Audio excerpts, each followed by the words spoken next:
오늘은 누가복음 11장의 말씀을 가지고 기도의 사람이 되게 하소서, 기도의 사람이 되게 하소서라고 하는 제목으로 함께 하나님 말씀을 나누도록 하겠습니다. 우리는 지난주까지 히브리서의 말씀을 13주 동안 함께 보았습니다. 그리고 다음 주부터는 또 구약의 한 부분을 또 함께 말씀으로 나눌 텐데요. 오늘은 말씀과 말씀 사이에 기도라고 하는 내용을 통하여서 말씀의 매듭을 짓고 또 다음 말씀을 향한 또 디딤돌을 또 잘 놓고자 합니다.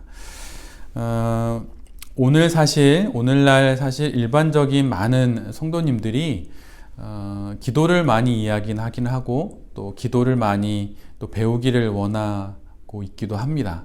그래서 영성신학이라고 하는 학문이 또 기독교 안에 또 많이 대두되기도 하였죠. 그런데 실은 기도에 대해서 많이 배우기도 하고 또 기도에 대해서 많이 이야기를 하기도 하지만 실상 이렇게 알아보면 또 조사 결과에 의하면 많은 그리스도인들은 사실 기도를 하지 않습니다. 기도를 많이 이야기는 하지만 나의 생활 속에서 시간과 또 공간을 떼어 기도하는 그 분들은 생각보다 많지 않다는 거예요. 왜 이런 일이 벌어질까요? 헨리 나우에는 이런 이야기를 했어요. 기도 없는 신앙생활은 그리스도 없는 복음과 같다. 복음이라 하는 것은 예수님이 우리를 위해 돌아가셨다, 죽으셨다. 영어로는 Jesus died for us 이렇게 이제 보통 말하게 되는데 복음에 그리스도 예수가 없으면 그건 더 이상 복음이 아니지요. 그런데 헨리 나우엔이 말하는 것처럼 그는 신앙생활에 있어서 기도가 없는 건 곧 신앙생활이 아니다 라고 말할 정도로 기도가 중요하다는 거예요. 게으른 기도 생활이 우리 가운데 많이 뿌리 박혀 있습니다. 그러면 그 게으른 기도 생활이 우리에게 있을 때 우리에게는 어떤 일들이 벌어지게 될까요? 대략 4가지 정도로 짧게 말씀드릴 수 있는데요. 첫 번째로는 헨리 나우엔이 말했던 것처럼 우리의 신앙의 근간을 완전히 무너뜨리게 됩니다.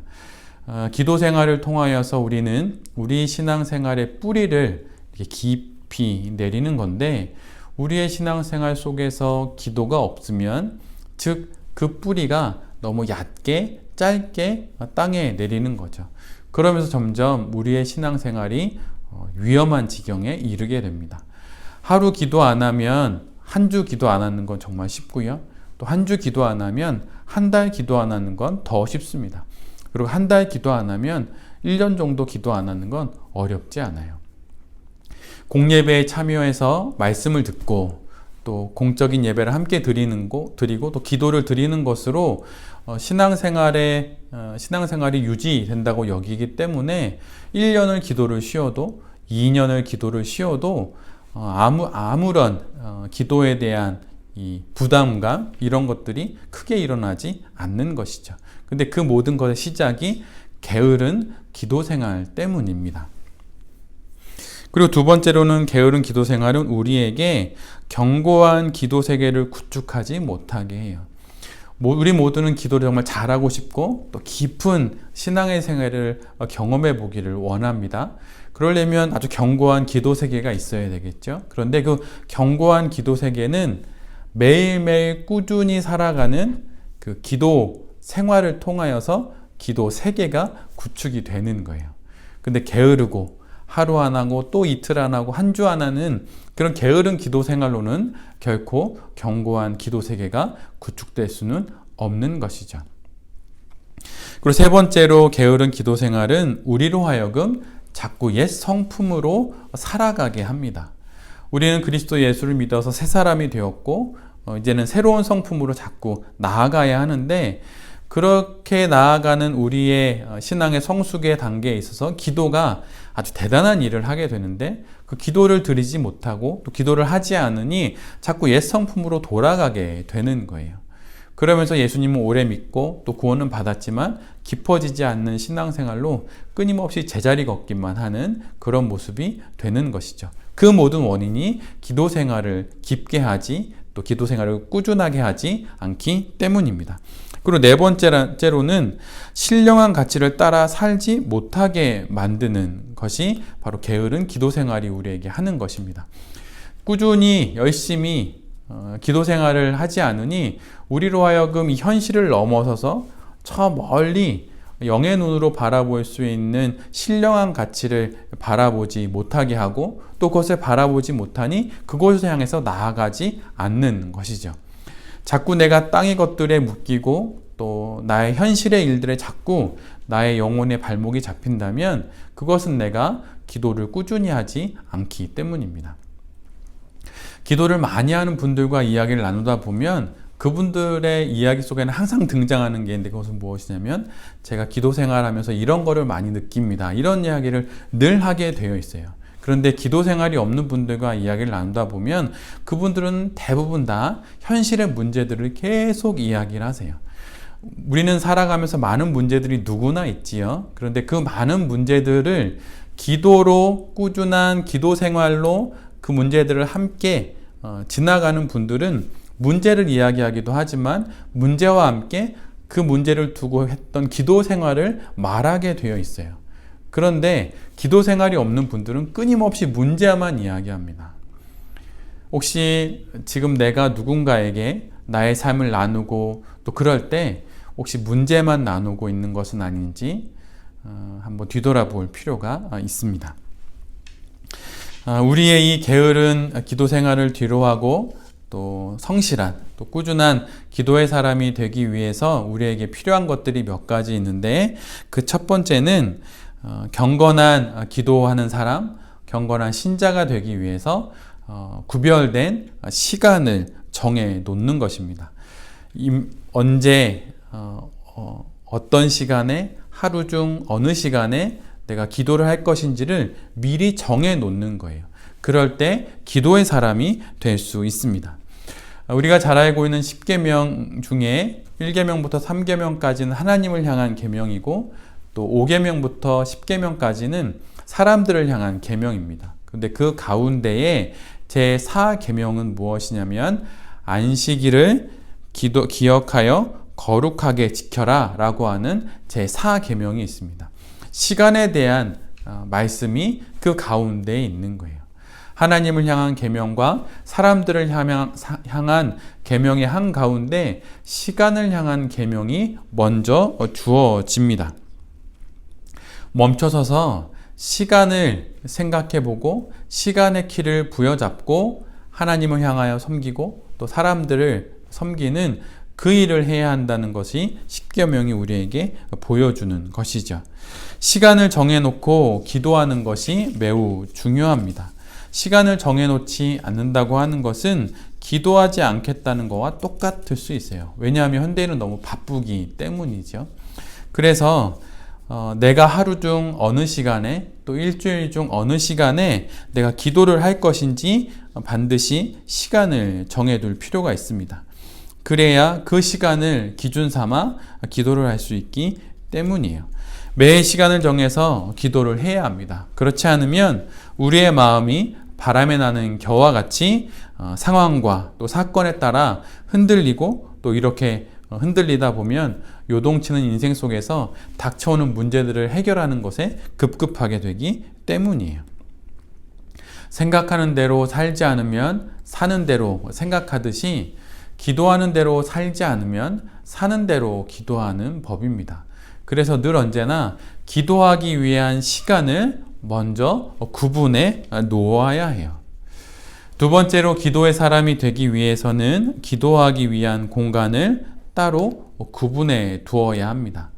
내 방 한 구석에 아니면 우리 집의 어느 한 공간에 아니면 자그마한 방석 위라도 내가 기도할 수 있는 한 공간을 이렇게 구별해 놓는 것이 기도의 사람이 되기 위한 아주 좋은 방법입니다. 여러분 탕자의 이야기를 잘 알고 있을 것입니다. 탕자의 이야기를 한마디로 정의하자면 유토피아, 즉 없는 장소를 찾아서 있는 장소를 떠나는 이야기라고 할 수 있어요. 자기가 살고 싶고 자기가 누리고 싶은 어떤 삶의 공간을 찾아서 그 없는 공간을 찾아서 있는 공간을 떠나는 이야기가 바로 탕자의 이야기이죠. 그런데 이 시대에도 잃어버린 이런 장소가 있습니다. 그것은 무엇일까요? 바로 그것은 기도의 자리라고 할 수 있어요. 이 시대에 탕자들이 있습니다. 그 탕자들은 만민이 기도하는 집이라고 했던 기도의 자리를 갖고 있지 못한 사람들, 기도의 자리를 떠난 사람들이라고 할 수 있어요.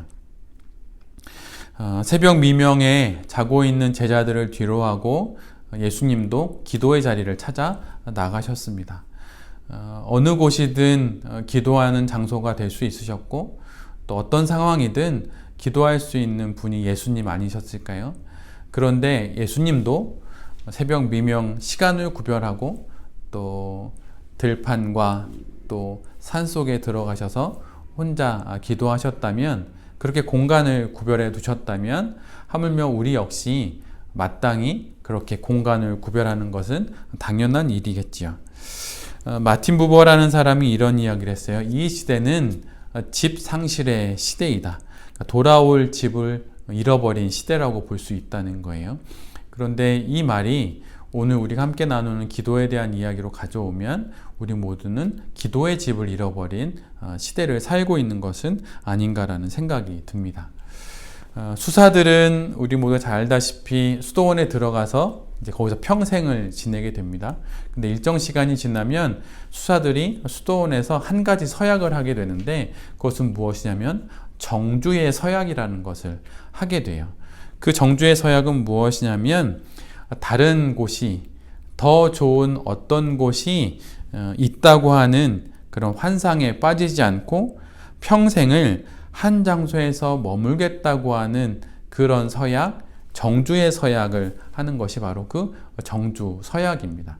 그런데 이 시대에 우리에게 필요한 서약이 하나 있다고 한다면 그것은 기도의 자리에 대한 정주 서약일 거예요. 요즘 시대에는 어느 한 곳에 머물지 못합니다. 거의 유목민처럼 일을 찾아 돌아다니고 또 사건과 또 문제들을 해결하기 위해서 많이 돌아다니지 않습니까? 또 그렇게 일을 해야 하기도 하지요. 그러나 우리 가운데 기도의 자리에 대한 정주 서약이 없다면 그 모든 것은 우리를 계속 소진하게 하고 우리를 계속 공허하게 만들 것입니다. 수세기 전 수사들이 정주 서약을 했듯이 이 시간 우리 모두가 하나님 앞에서 기도의 자리에 대한 정주 서약을 할 수 있게 되기를 바랍니다. 그래서 날마다 정해진 시간과 정해진 공간 속에서 날마다 주님 앞에 나아가는 그 잃어버린 집이었던 기도의 집을 찾아 나아가고 그 자리에 머무는 그런 정주 서약을 하는 우리 모두가 되기를 바랍니다. 그럴 때 우리는 기도의 사람이 될 수 있을 거예요. 세 번째로 기도의 사람이 되기 위해서는 그 사람 안에 뜨거운 기도 제목이 있어야 합니다. 그에게 뜨거운 기도 제목이 있다고 하는 것은 그의 삶이 뜨겁게 사는 삶이라는 증거예요. 무엇인가 하나님 앞에 열심히 살고 싶고 열정을 다하여서 열렬하게 살아갈 때 다가오는 삶의 많은 문제들 앞에서 그는 뜨겁게 기도할 수밖에 없습니다. 그렇게 뜨겁게 기도하는 이유는 내가 그 문제를 해결할 만한 능력이 없음을 알기 때문이에요. 그런데 여기서 아주 교묘한 두 가지 반응이 나타납니다. 하나는 이 문제는 내가 해결할 수 없으니 하나님이 알아서 해주셔야 합니다 라고 말하면서 두 손 놓고 있는 거예요. 그게 어떻게 보면 하나님을 향한 절대 의지의 표현일 수도 있고 절대 기댐의 표현일 수도 있겠지만, 사실은 나에게 너무 그런 것만 많다면 내가 혹시 하나님 앞에서 마땅히 영광스러운 삶을 살기 위한 책임과 의무를 혹시 너무 뒤로 미루는 것은 아닌지 돌아볼 필요가 있습니다. 하나님 앞에 하나님의 뜻을 이루어드리고자 하는 열렬한 기도 제목 속에서 우리는 때로는 머무기도 하지만 우리는 때로는 앞으로 치고 나아갈 수도 있어야 하는 거예요. 그래서 열렬한 기도 제목이 있으면 열렬히 기도하게 되어 있어요. 내가 그 일을 향하여서 열렬히 적극적으로 이렇게 막 매달리진 않고 앞으로 막 열심을 다하지 않을 수는 있지만, 그렇지만 열렬한 기도마저 없다면 그것은 한번 점검해 볼 필요가 있습니다. 외형적으로 나의 그 일을 향한 나의 행동과 나의 열심들이 때로는 열렬하게 적극적으로 아주 능동적으로 표현될 수도 있고, 반면에 아주 수동적으로 또 이렇게 기다릴 수도 있겠지만, 외형으로는 좀 더 달라질 수 있겠지만, 내면적으로는 그것이 하나님 안에서 반드시 이루어져야 할 일이라고, 하나님의 뜻이라고 여긴다면 그 안에 열렬한 기도는 반드시 있게 된다고 하는 거예요. 그런데 내 안에 열렬한 기도도 없고 나의 밖에 열렬한 삶의 태도도 없다면, 그것은 어쩌면 하나님을 의지한다고 하는 그 말의 핑계로 내가 져야 하는 신앙적 책임을 지지 않는 것, 기도의 책임을, 열렬한 기도의 책임을 지지 않는 것일 수도 있어요. 그러기에 내가 정말 하나님의 뜻을 이루는 기도의 사람이라면 내 안에 열렬한 기도의 세계가 반드시 있어야 합니다. 여러분에게 정말 그런 열렬한 기도 제목이 있으십니까? 그런 기도의 열렬함이 있나요? 그렇다면 그 열렬한 기도가 어떤 기도의 제목으로, 아니면 기도 노트에 어떤 1번, 2번, 3번 이런 형식의 기도 제목으로 반드시 기재가 되어 있어야 할 거예요. 돌베개 교회를 섬기는 제게도 돌베개 교회를 향한 20개의 기도 제목이 있고, 또 목사 안수를 받으면서 썼던 20개의 기도 제목이 있습니다. 외형적으로는 조금 수동적이고 또 때로는 너무 많이 기다리는 것처럼 보일 수도 있지만, 제 안엔 그 기도를 향한 그 기도가 성취되기를 바라는 그런 열렬한 기도의 마음은 있어요. 그리고 많은 믿음의 선인들도 언제나 뜨거운 기도를 향한 열망들은 있었습니다. 여러분 혹시 기도에 뜨거운 열망들이 없으십니까? 그러면 다시 한번 자신의 기도 생활을 점검하면서 열렬한 기도 제목을 갖는 것은 마땅하고 필요한 일이다라고 여기시고, 기도의 제목을, 열렬한 기도의 제목을 다시 찾으실 수 있기를 바랍니다. 어느 믿음의 선인의 이 문장을 만났을 때 참 마음이 뜨거웠던 청년 시기가 있었습니다. 지금도 가끔 되뇌일 때마다 참 좋은 믿음의 선인의 말로 생각이 되어지는데요. 녹슬어 없어지는 인생이 아닌 닳아 없어지는 인생이 되기를 원한다. 기다리고 기다리고 또 기다려서 비 맞고 눈보라 맞아서 녹슬어 없어지는 인생이 아니라 열심히 갈고 닦고 열심히 헌신하고 열렬히 헌신해서 닳아 없어지는 인생이 되기를 원한다는 이 믿음의 선인의 이야기가 우리의 기도 생활에도 반드시 이루어져야 할 것입니다.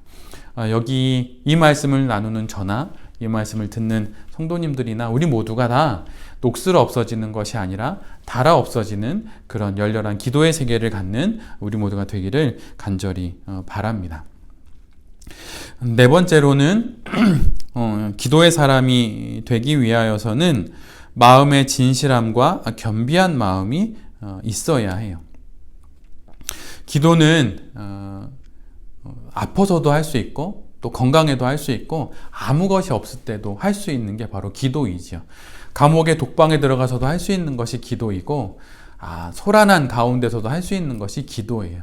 기도는 그래서 어디서든 할 수 있습니다. 그래서 사실은 기도는 아무것도 없는 상황에서 할 수 있지만, 단 하나 이것이 없으면 하기가 어려운데, 그것이 무엇이냐면 마음이 없으면 하기가 어려운 것이 기도입니다.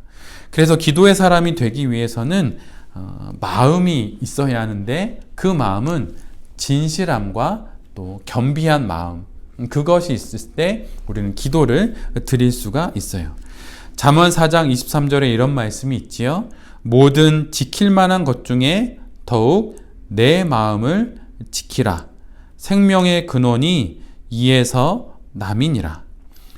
모든 지킬 만한 것들이 있습니다. 지켜야 할 많은 것이 있겠죠. 그런데 그 중에서 더욱더 지켜야 할 것이 있는데, 그것이 바로 마음이라고 하는 거예요.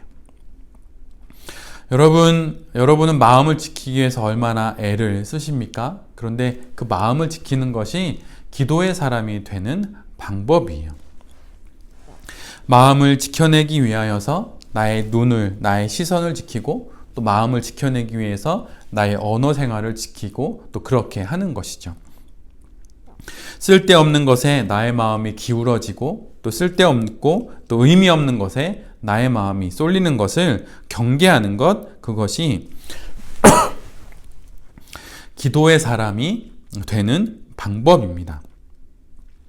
그래서 너무 많은 시간 핸드폰을 보거나 아니면 의미 없고 뜻없는 것들에 나의 시선과 마음을 기울이는 것을 여러분 경계할 필요가 있습니다. 저는 교회에 출퇴근할 때 대중교통을 이용해서 이제 올 때가 있는데, 그러다 보면 전철안을 이렇게 한번 살펴보게 되면 전철 안에서 책을 보는 분이 거의 없어요. 물론 그 스마트폰으로 책을 보는 분들이 종종 있는데, 이렇게 책을 들고 책을 보는 분은 찾아보기가 정말 어렵더라고요. 그런데 이 시대는 기도하기 위한 첫 번째 것으로 스마트폰을 좀 멀리하는 것이 방법일 수 있지 않을까, 이런 생각을 합니다. 정치가 많이 이렇게 이슈가 될 수도 있고, 또 여러 이야기가 많이 이제 스마트폰으로 쉽게 우리가 빨리빨리 접할 수 있는데, SNS든 아니면 뭐 어떠한 매체든 스마트폰을 통하여서 아니면 그런 것들을 통하여서 나의 마음이 너무 많이 쏠린다면 그것을 좀 멀리할 필요가 있습니다. 그리고 기도에 관련된 책을 보고 또 기도를 하고 이제 그렇게 되는 것이죠. 그래서 마음을 지키기 위해서 더더욱 많이 애쓰시는 그런 우리 모두가 되었으면 정말 좋겠습니다. 그리고 기도의 사람이 되기 위한 다섯 번째 마지막은 진정한 예배자로 또 한 교회의 성도로 서려고 노력하는 거예요. 이것은 무엇을 뜻하냐면 기도의 사람이 되는 것은 홀로 되는 것이 아니라고 하는 거예요. 제가 돌베개 교회 성도님들과 신앙생활을 하고 또 따로 만나는 모임 분들과 이렇게 모임을 갖는 것 중에 기도 모임이 있거든요. 그러니까 매주 화요일마다 9시부터 11시까지 2시간 정도 서로의 삶을 나누고 또 침묵 기도를 합니다. 근데 혼자서 이렇게 시간 2시간 정도 기도하면 정말 얼마나 깊은 기도가 될 수 있겠어요? 근데 여러분, 사실은 그렇지가 않아요. 정말 깊은 기도를 하기를 원하고 정말 기도의 사람이 되기를 원한다면 공동체와 함께 기도하는 자리가 반드시 있어야 합니다. 그래서 우리가 코로나 때문에 함께 모이지는 못하지만 가정에서라도 아니면 다른 믿음의 공동체를 만들더라도 함께 기도하는 공동체를 반드시 내 곁에 가까이 두어야 해요. 많은 이렇게 믿음의 사람들이 실족하는 경우는 대부분 홀로 있을 때입니다. 다윗도 그랬잖아요. 그리고 잠언이 끊임없이 이야기하는 건 혼자 있지 말라고 하는 거예요. 그리고 그 홀로 있을 때조차도 하나님과 함께하고 있음을 잊지 말라고 하는 것이 잠언이 끊임없이 이야기를 하는 것입니다. 왜 그토록 홀로 있지 말라고 하는 것일까요? 그것은 홀로 생활하면서 신앙생활은 견고해지기가 너무 어렵기 때문이에요. 여러분, 기도를 홀로 하고 계십니까? 만약 그렇다면 좋은 지체들과 함께 모여서 그들과 함께 기도하기 위한 모임을 만드시기를 권해드립니다. 그래서 혼자 기도하지 마시고 함께 기도하고 2이나 3명이서 함께 기도하는 모임을 만들어서 진정한 예배자로 설 때, 진정한 공동체의 한 일원으로 설 때 그때 기도의 사람으로 잘 세워질 수 있고, 또 나와 다른 기도 세계를 걸어가고 있는 분들의 이야기를 들으면서 겸손해질 수 있고, 또 그 이야기 가운데 나도 도전도 받고 격려도 받고 그렇게 되는 것이죠. 그래서 공동체와 함께, 교회와 함께 기도하는 것을 통해서 기도의 사람이 될 수 있다라고 하는 것을 여러분 잘 기억할 수 있기를 바랍니다. 기도의 사람이 되기 위해서 구별된 시간이 있고, 또 구별된 공간이 있고, 또 열렬한 기도 제목이 있고, 또 기도를 하기 위해서 마음을 잘 지켜내고, 또 기도를 하기 위해서 또 공동체를 만드는 것, 이 5가지가 바로 기도의 사람이 되기 위한 아주 기본적인 요소라고 하는 것을 잘 아실 수 있기를 바랍니다. 영혼의 성이라고 하는 기도의 좋은 안내 책이 있는데요. 그 영혼의 성을 쓴 아빌라의 데레사가 기도의 여정을 담은 이 책에서 다음과 같은 이야기를 합니다. 여러분 잘 한번 들어보세요. 혹시 내가 하는 말에 조금이라도 거룩한 교회의 교리에 어긋나는 것이 있다면 그것은 악의가 아닌 무식의 탓일 것입니다. 내가 제법 그럴듯한 말을 하게 된다면 그것은 내 스스로의 것이 아님을 수녀들은 너무나도 잘 알 터입니다. 아빌라의 데레사는 기도의 세계를 아주 깊게 경험했던 믿음의 사람입니다. 근데 그가 이렇게 말하는 거예요. 혹시 이 책에서 무엇인가 좀 잘못된 내용이 있다면 그것은 내가 어떤 악의를 품고 그렇게 한 게 아니라 내가 무식하기 때문입니다. 이렇게 말하는 거예요. 그리고 혹 내가 그럴듯한 말을 만약 이 책에서 썼다면 그것도 역시 내 스스로 그렇게 한 것이 아니라 하나님의 은혜로 한 것임을 나와 함께 신앙생활하는 그 수녀들이 잘 알 거라고 이렇게 말하는 것이죠. 그래서 실은 신비의 세계를 경험하고 또 아무도 설명하지 못했던 그 신비의 세계를 몸으로 또 영혼으로 경험했던 사람들은 늘 이렇게 겸손하게 되어 있어요. 그래서 내가 기도의 사람이라고 한다면 앞에서 말한 그 5가지를 갖추려고 끊임없이 노력하게 되는 것이고 또 그러면 그럴수록 겸손하고 또 더 많이 머리를 숙이는 그런 겸손의 사람 또 공동체에 기꺼이 속하려고 하는 사람이 된다고 하는 것을 여러분 잘 기억할 수 있기를 바랍니다. 여기서 한 가지 더 여러분에게 말씀드리고 싶은 것이 있는데 이거 사실 저의 약점이기도 합니다. 열렬히 기도하는 것에 대한 인식을 우리가 좀 새롭게 할 필요가 있어요. 좀 고상하고 좀 높은 신앙의 세계를 경험하면 이렇게 막 방언으로 하거나 막 뜨겁게 하는 것을 좀 이렇게 하찮고 이렇게 기도의 초신자쯤의 모습으로 여기는 경향들이 있을 수 있잖아요. 근데 실은 여러분 정말 그렇지가 않습니다. 뜨겁게 마음을 쏟고 또 열렬한 기도는 결코 신앙의 초보적인 모습이 아니라 참된 기도의 그 핵심일 수 있어요. 극과 극은 통한다고 하는 이야기가 있지 않습니까? 그것처럼 아주 깊은 하나님의 세계를 경험한 그 성자는 사실 어린아이와 같은 모습을 갖는 경우들이 많이 있는 것 같아요. 그것처럼 뜨거운 열렬한 기도의 세계를 갖는 것은 어찌 보면 아주 깊은 기도의 세계를 경험한 사람의 모습이기도 합니다. 그래서 나의 마음속에 뜨거운 기도를 향한 열망이 없다면 여러분 다시 한번 오늘의 이 말씀을 함께 나누고 뜨거운 기도, 어린아이처럼 소리 높여 아빠를 찾는 그 아이처럼 그렇게 뜨겁게 기도하는 그 기도를 사모할 수 있는 마음들을 가지시기를 바랍니다. 그런데 여기서 조금 더 조심해야 될 것이 한 가지가 있는데 그것은 무엇이냐면 마태복음 6장 7절에 있는 이 말씀을 좀 경계할 필요가 있어요. 개역 개정으로 읽어드리면 이 말씀입니다. 마태복음 6장 7절입니다. 또 기도할 때에 이방인과 같이 중언부언하지 말라. 그들은 말을 많이 하여야 들으실 줄 생각하느니라. 세번역은 이렇게 기록하고 있습니다. 너희는 기도할 때에 이방 사람들처럼 빈말을 되풀이하지 말아라. 그들은 말을 많이 하여야만 들어주시는 줄로 생각한다. 때로는 우리가 앞에서 말씀드린 그 기도의 진수, 그 열렬함, 그것이 우리가 여기서 말했던 중언부언하는 기도와 같은 것으로 착각하는 수도 있다는 거예요. 그런데 여기서 말하는 우리가 경계해야 하는, 열렬해야 하지만 경계해야 하는 중언부언하는 기도란 무엇이냐면 세번역 성경의 말씀처럼 빈말을 끊임없이 되풀이하는 거예요.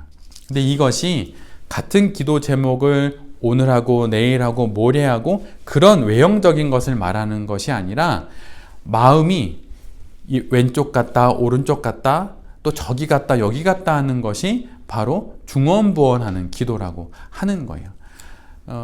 내가 10달 배 아파 낳은 아이가 병들었다면 그것이 날마다 반복하는 기도 제목이 되어야 하지 않겠습니까? 날마다 열렬히 기도해야 하는 기도 제목이 되어야 하겠죠. 근데 그것은 중언부언하는 기도가 아니고 반복하는 기도가 아니에요. 빈말의 반복이 아니에요. 여기서 말하는 빈말이란 곧 빈 마음이에요.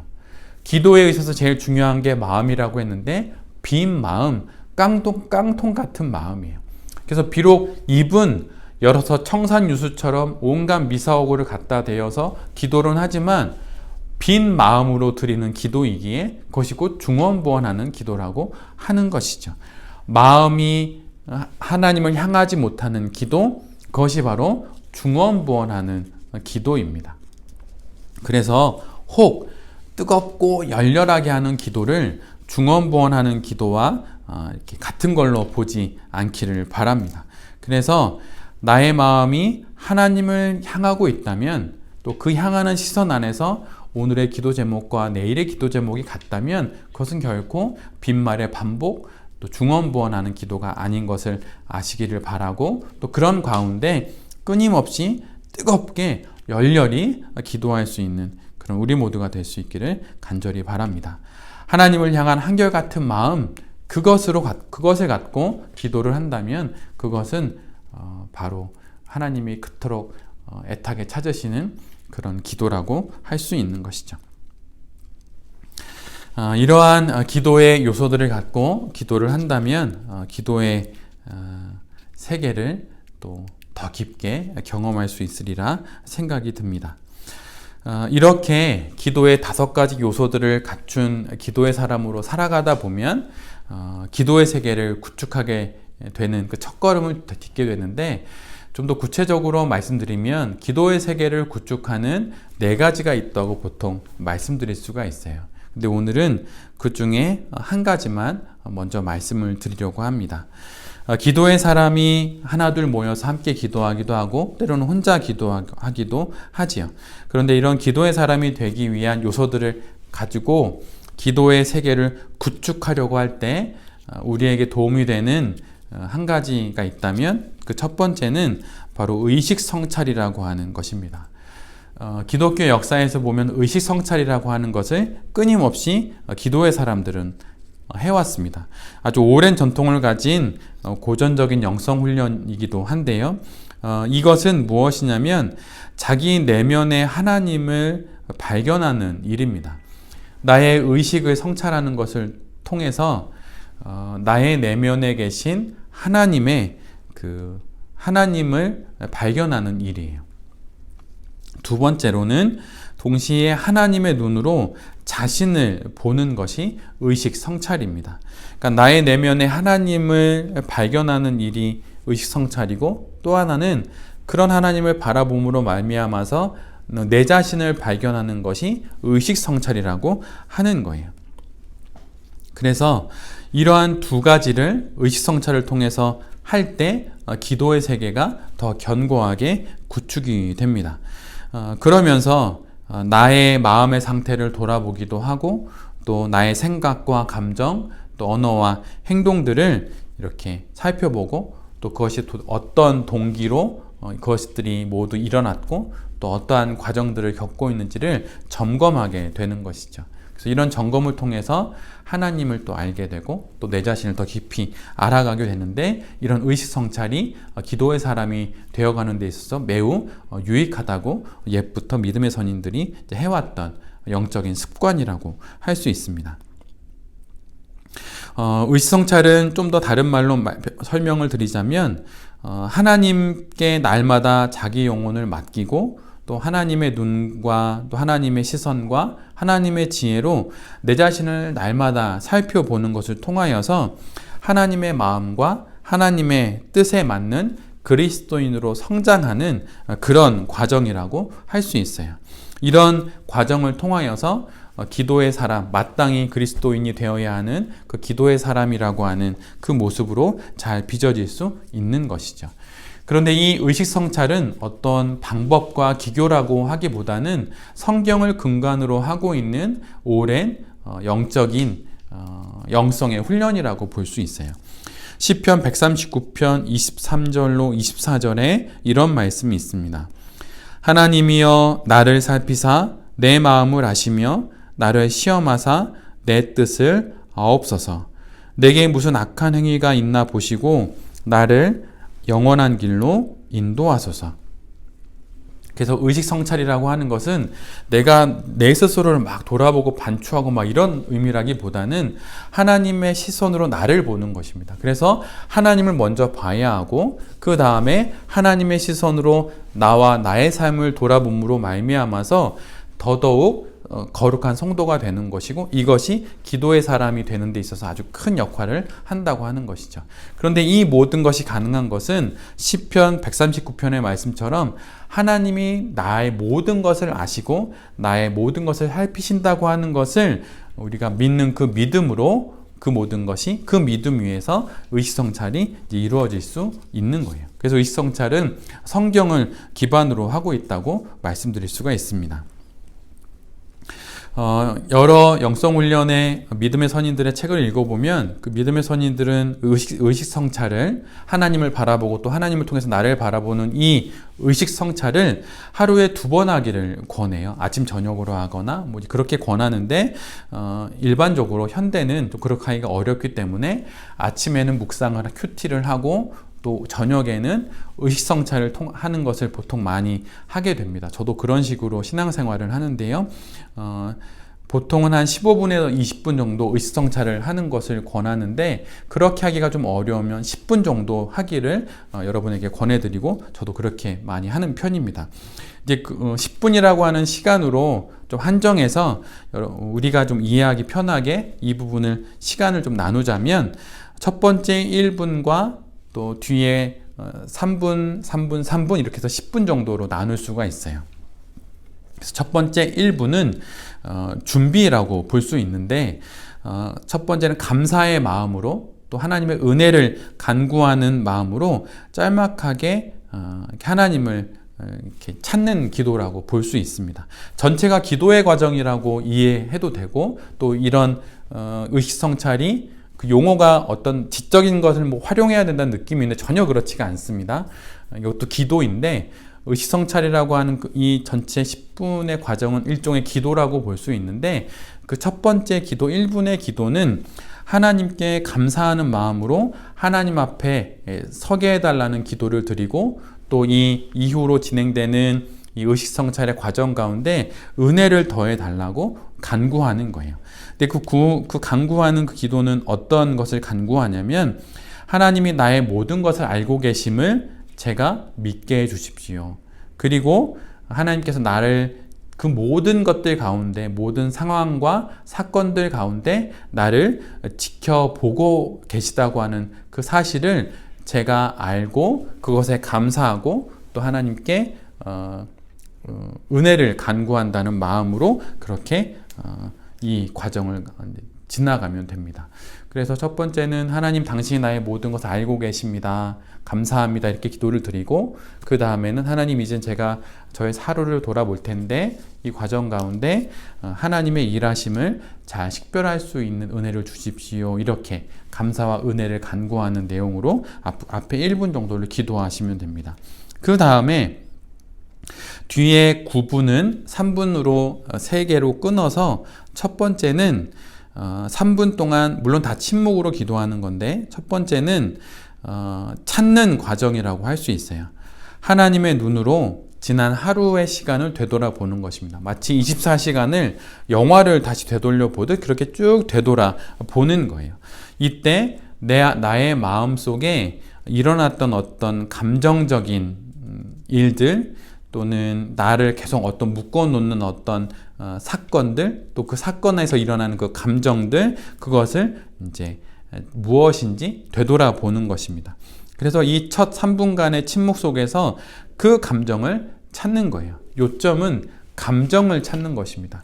나를 힘들게 하고 나를 화나게 하고 나를 우울하게 했던 어떤 사건들이 24시간 동안 돌아볼 때 사건들이 딱 나타나면 그 사건을 주목하는 것이 아니라 그 사건을 통해서 일어났던 나의 감정을 찾는 겁니다.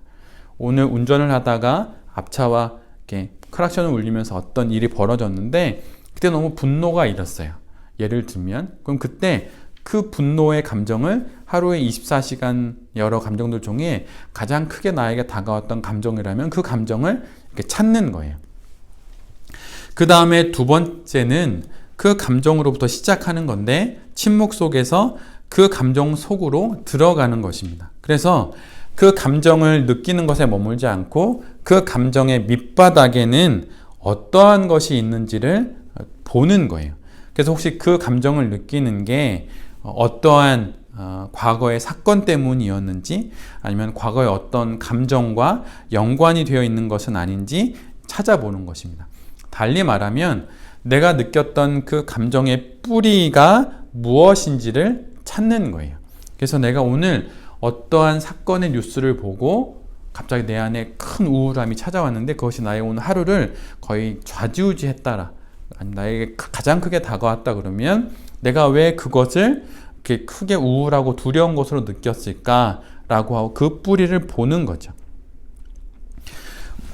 그렇게 그 감정의 뿌리, 그 원인, 두려움의 이유, 원인을 이렇게 무엇인지를 이제 봤다면 마지막 3부는 무엇이냐면 드러난 감정들을 하나님께 올려드리는 것입니다.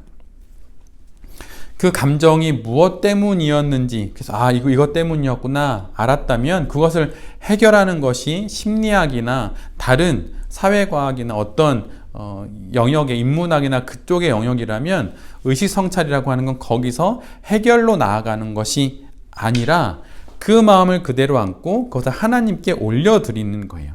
그 이유는 아까 시편 139편의 말씀처럼 나의 감정과 나의 감정의 뿌리와 이 문제의 해결의 모든 것들이 하나님께 있고 하나님이 다 아시기 때문에 나의 모든 것을 살피시는 하나님께 그 감정을 올려드리는 거죠.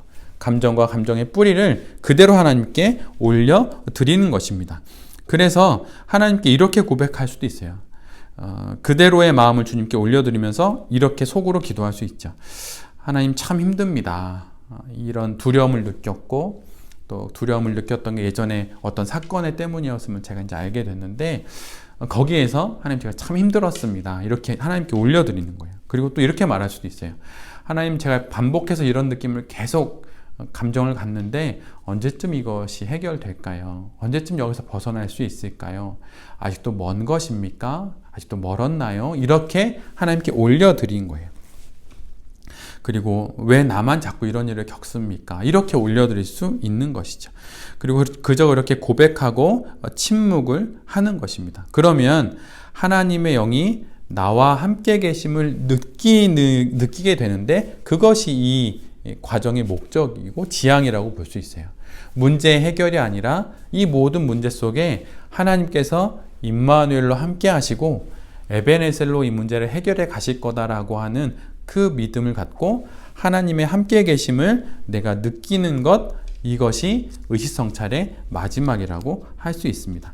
그래서 실은 이렇게 의식성찰의 과정을 통하여서 감사와 은혜의 강구를 1분 하고 그 다음에 하루를 돌아보면서 내 안에 나를 크게 좌지우지했던 그 감정을 찾고 그 감정의 뿌리를 찾고 그 다음에 그 감정의 뿌리를 통해서 그 감정과 감정의 뿌리라고 하는 이 감정들을 통해서 내가 갖게 된 어떤 마음들을 하나님께 그대로 올려드릴 때 그때 감사하게도 하나님께서 은혜를 주실 때 어떻게 해야지 라고 하는 것을 또 느낄 때도 있어요. 이게 참 감사한데 어떤 해결책을 찾으려고 기도하는 게 아니고 그냥 하나님께 모든 상황을 올려드렸을 뿐인데 그때 거기에서 하나님께서 이렇게 하면 좋겠다라고 하는 어떤 인사이트를 줄 때가 있습니다. 그것이 목적은 아님에도 불구하고 부수적인 은혜로 마치 주인의 밥상에서 떨어진 부스러기를 먹는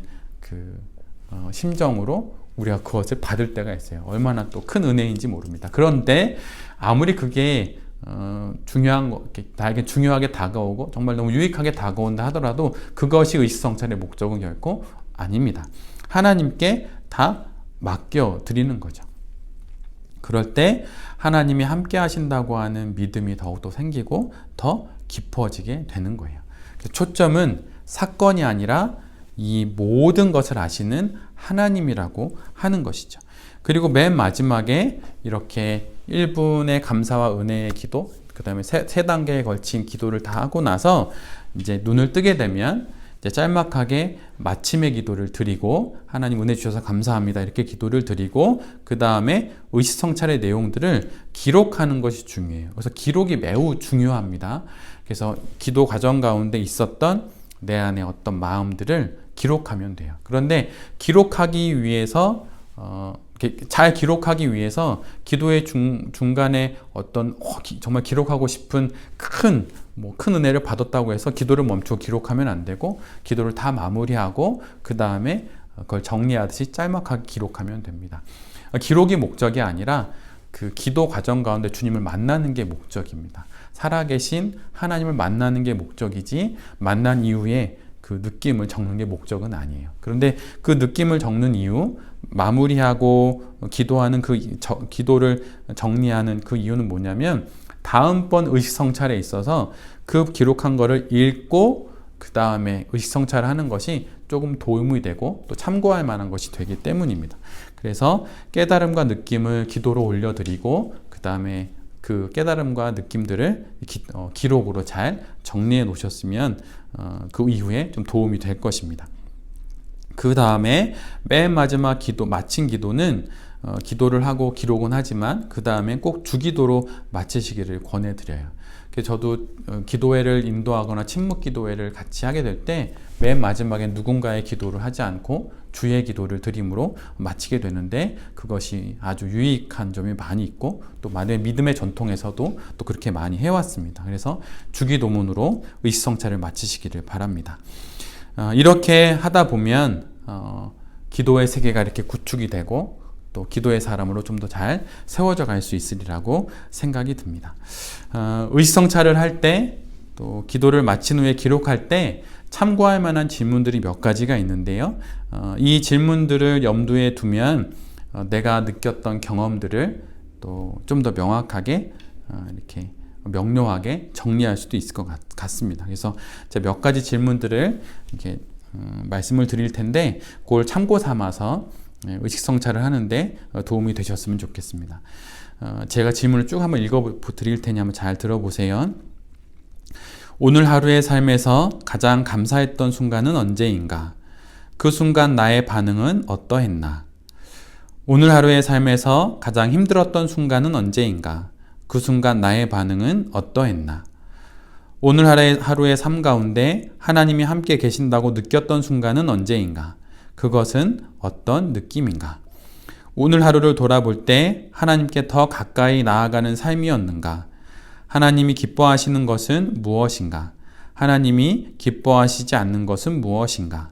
하나님이 기뻐하시지 않는 것은 어떻게 개선할 수 있을까?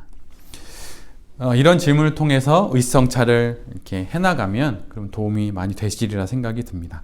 그런데 이렇게 의식성찰이 좀 복잡할 수도 있는데요. 너무 부담 갖지 마시고 일단 해보시면 그러면 기도의 세계가 조금씩 더 잘 열릴 거라고 생각합니다. 기도는 제일 중요한 것, 지난번 기도에 대한 이야기를 나눌 때도 잠깐 말씀드렸지만 기도를 하는 가장 좋은 방법은 기도를 무조건 하는 겁니다. 기도를 하다 보면 기도는 점점 깊어지게 되는 거죠. 수영은 수영하면서 배우고 자전거는 타면서 배우고 피아노는 치면서 배우듯 기도도 기도하면서 배우는 것입니다.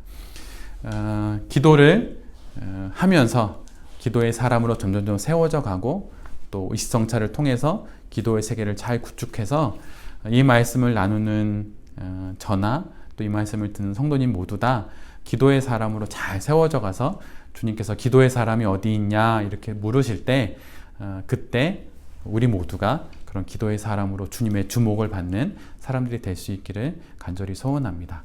한 주간 기도의 사람으로 세워가는 그 일에 열심을 내시는 또 그래서 하나님께 칭찬받는 모든 성도님들과 또 이 말씀을 전하는 제 자신이 될 수 있기를 간절히 기도드립니다. 아멘. 제가 기도하겠습니다. 주님, 믿음의 선인의 이 말을 우리가 기억할 수 있었으면 좋겠습니다. 기도 없는 신앙생활은 그리스도 없는 복음과 같다. 주님, 기도하지 않고 신앙생활할 수 있다고, 기도 생활하지 않고 예수님 믿을 수 있다고 말하는 이 나태함과 게으름을 주님 회개하오니 우리를 용서하여 주시옵소서. 주님, 기도를 어떻게 해야 할지, 기도를 어떻게 하면 잘할 수 있을지 주님 공부하고 또 배우려 하기보다는 오늘 이 말씀을 듣고 바로 지금 여기서부터 시간과 장소를 구분하여 열렬한 마음으로 뜨거운 기도 제목을 갖고 겸손한 마음으로 기도를 시작할 수 있는 우리 모두가 되게 하여 주시옵소서. 기도를 통해 이성으로 또 지성과 지식으로 결코 알 수 없는 하나님의 그 세계를 또 하나님을 더욱더 경험하고 알아갈 수 있는 그 은혜를 우리 모두에게 허락하여 주시옵소서.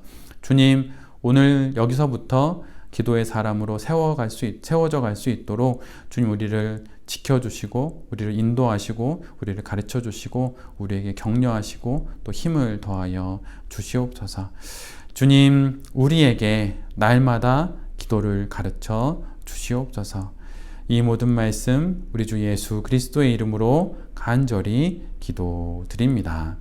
아멘.